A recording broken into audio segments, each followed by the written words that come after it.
High voltage may cause mortal damage. So the Game Boy screen's not great, it's got no backlight and it's got a lot of motion blur, and that's why people are upgrading to modern LCDs nowadays. But what if we could do something a little more period? This kind of looks like a Game Boy, right? I found this thing on AliExpress. This is a CRT display out of a video intercom. It's actually brand new. It's never been used, although it was not made recently. Before plasmas and modern LCDs and stuff took off in the mid-thousands, CRT was king. A CRT is essentially a vacuum tube that shoots electrons at a layer of phosphors to make them glow the right amounts that you want. This particular layout is pretty weird. Normally the electrons fire at the back of the phosphors and you see the picture on the front of the phosphors. Whereas this one, you're looking at the back of the phosphors through this glass and the electrons get steered down at it. But anyway, should we try and fit this into this?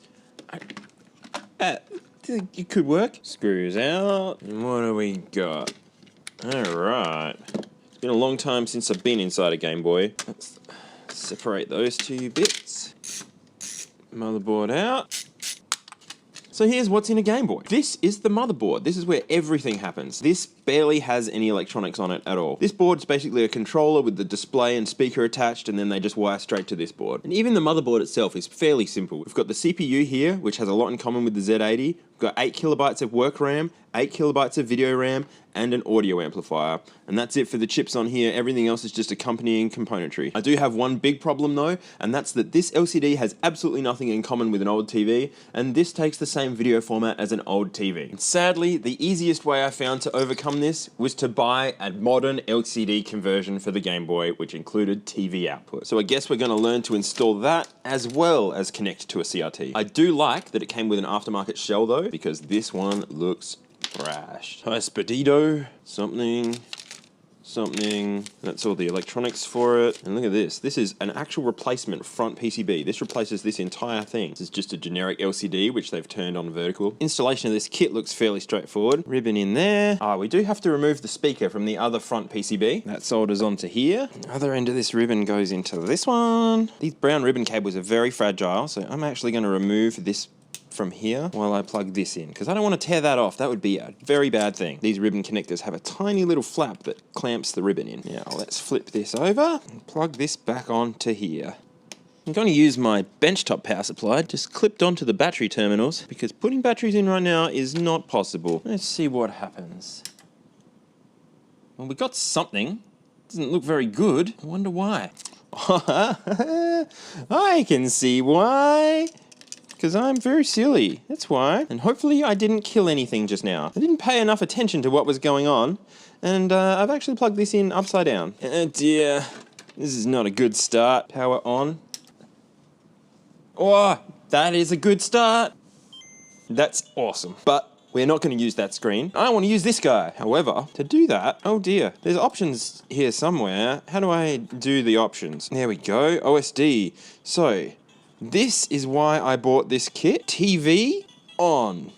Oh dear, it's gone. There is something I'm worried about, and that is that every time I turn it on, I might have to choose TV mode again, and let's just find out if that's true. Yeah, that is most unfortunate. I'm gonna have to include this LCD somewhere just so that we can choose TV mode, unless I can figure out a better way of doing it. Now let's see if we can get this guy working at all. It's supposed to run off 12 volts, but we've only got 6 volts in the Game Boy. This is a buck converter, which should be able to supply us 12 volts from 6 volts. This connection here is connected straight to the battery terminal when the power's on. So we're gonna use that for our 6 volt feed, and straight off the negative battery terminal for ground or negative. Now what should happen is with this all turned on, where's the power switch? Oh, we're on already. I should get 12 volts across here. And there we go, 12 volts. So this should power this CRT if it has enough current capability. We'll find that out when we try it. This CRT came with no information whatsoever, and it's got all these wires. After a heap of research, I did manage to find this diagram, which is a bit blurry, but it'll suffice. And it turns out this whole bunch of wires here is just for the brightness and contrast controls. You need to supply your own potentiometers for that. I managed to find these two in my junk. They're the right values. This one has had engine oil leaked into it, but it seems to measure up okay. So we'll give that a chance. They are huge, but it's all I've got. This other connector down here is for power and video, and the middle two are just ground. It's because video needs ground as well as power needs ground, but they're connected together on the board. Well, that smells like burning engine oil. And 2 done. Now, normally this LCD conversion kit wires to the link port on the Game Boy so that you can use that as an AV port. I don't like that idea too much because it means you can't link when it's connected to a TV, but I guess you don't have to cut the case, so I don't know. Kind of good, kind of bad. Right down here, there's 2 tiny little circles, which are the AV output pins. Well, it's not really AV, it's just the video output. We've got ground and video. So these are going to connect to my CRT instead of the link port. Then the power wires go onto the buck converter. Now we got to see if it works. Everything's connected back up again, and hopefully when I turn this on, something happens. I mean, to begin with, it'll just come up on here, but this might light up white. That's kind of what I want. Oh, it lit up! So it's powering it. Oh, let's see what happens if we change to CRT mode. Oh, it's doing a thing. Okay, hold on. There's adjustments for that. This thing's set up for PAL video, and I need to change it to NTSC. Which one is it? We've got H size, focus, V hold is over here. This guy should fix it. Oh, this screwdriver's too small. Oh, this screwdriver's too big. Come on. Hey, we got a stable picture. Look at that. We've got a stable picture. These things should do not very much. What about this one? So we don't have a contrast control. That doesn't work because my potentiometer is full of engine oil.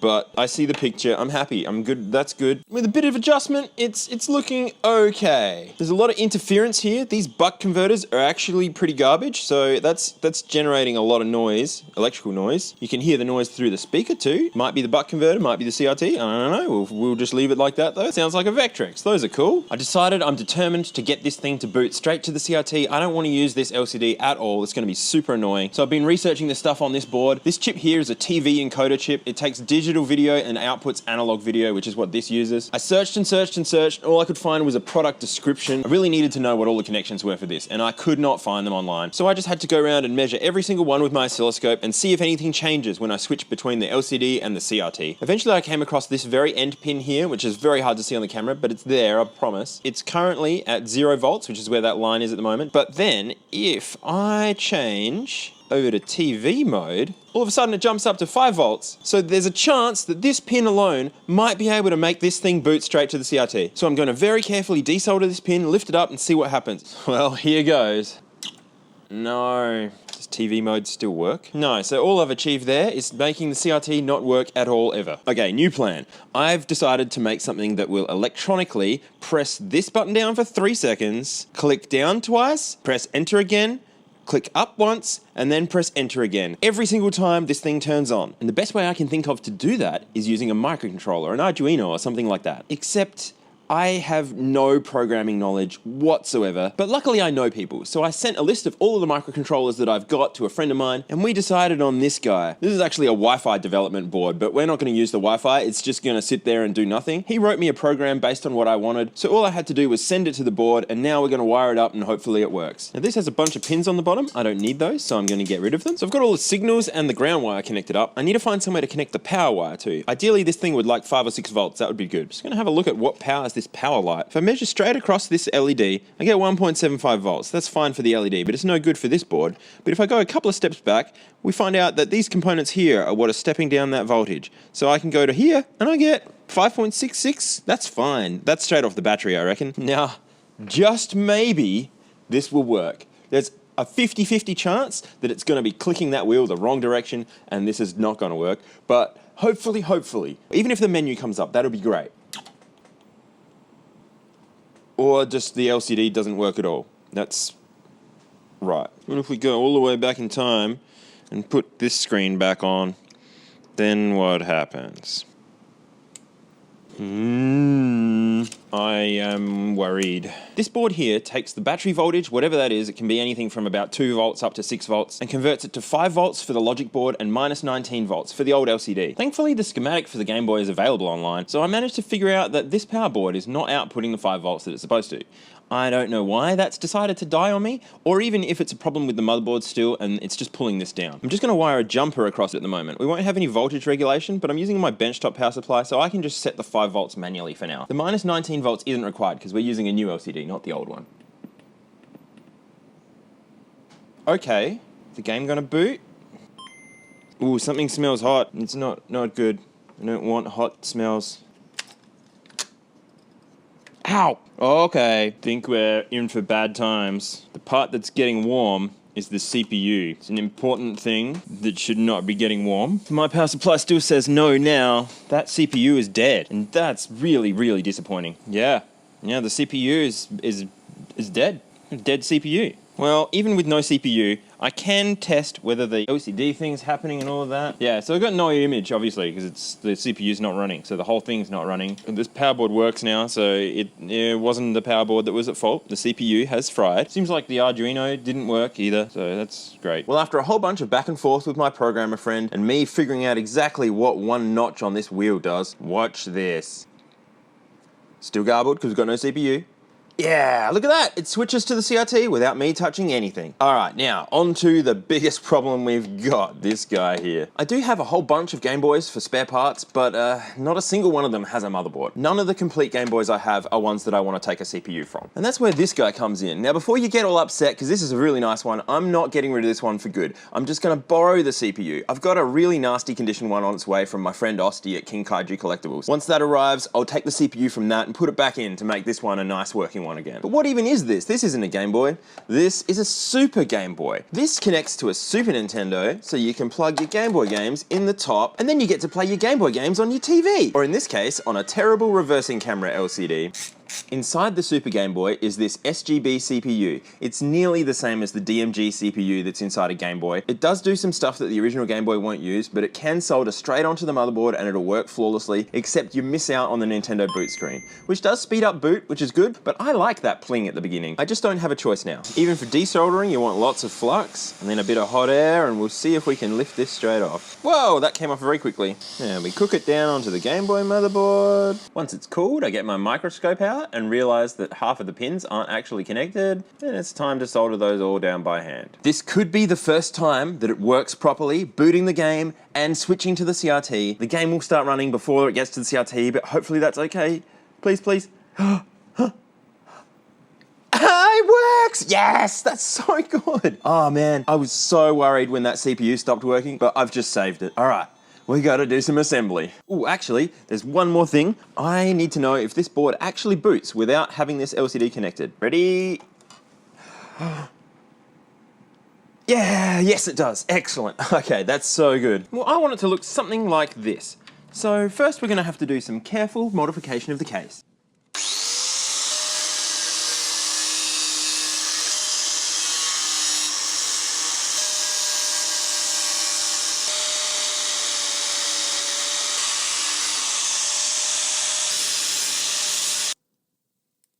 Now we're not covering the screen, except for kind of a little bit of an issue, is that this board goes in here somewhere, and that's going to cover the screen too. However, there's stuff on there that I need, so I guess I'll just be careful?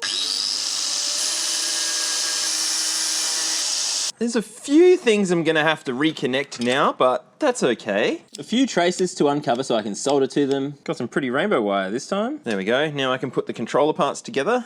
D-pad. At and bit. And start and select. Speaker in. I think that was probably glued in originally. How about if I just misalign the keyway? That should make it nice and sturdy in there, I think. Yeah, there we go. So now we've got our little Game Boy controller. Now, is it going to fit on here? There's quite a large gap there. It's modification time.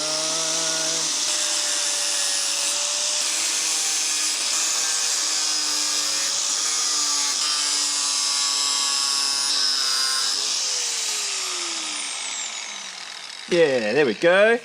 And this will go on top. I'm going to take the board off the back of the CRT just so that I can sneak these wires through. After that, I'll put it back on again. I don't want these wires to touch this heatsink, so I'm just going to jam them through this A button, and that'll keep them safe. Oh, we can attach this now. A little bit of hot glue. Cover up this bit here because that's not really safe to leave exposed. Now that I've attached that together, I probably need to thread this through somewhere. Would have been much easier beforehand. Ooh. Oh, check that out. I got it through. Excellent. It's not really where I wanted it, but that'll be okay. Now that's just sitting for now. I'm not going to glue it down yet because I need to know the wiring. Now the back, this is going to be a challenge. I mean, I'm going to use one of these for a start. I'll put the motherboard where it's supposed to be. I reckon I'll even be able to use the original power switch there. I want to run this off AA batteries.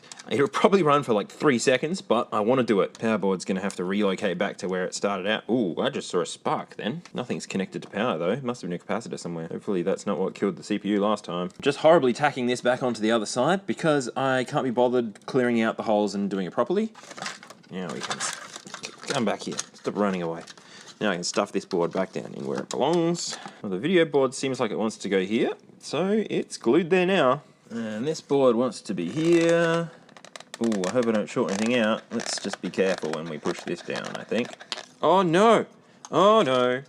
I did a mistake. I've glued this board down and I haven't attached these wires to it yet. I hope that they're all available on the top. I had the foresight to take photos of both sides of this board before I cut it up, and I'm so happy that I did because it means that I can find most of these places from the photos and not have to get to the other side of the board. The last one is the speaker, and I hope I can still take this board out. So using the schematic, pin 3 on this audio amplifier is where this blue wire needs to go. There's a little through hole here, which I can connect to, which gives me better access than trying to solder to one of those tiny pins. And that's it. That should be the wiring done. I just need to figure out where these things are going to sit. Making some more space, more space, more space.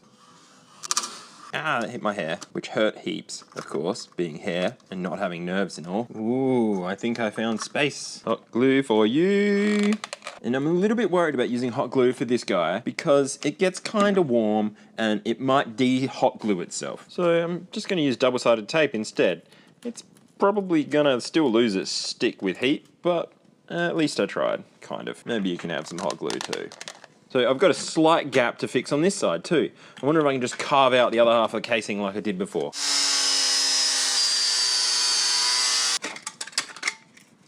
So hopefully, there's lots of hopefullys in my videos. I like being hopeful. A little bit more trimming is required, maybe.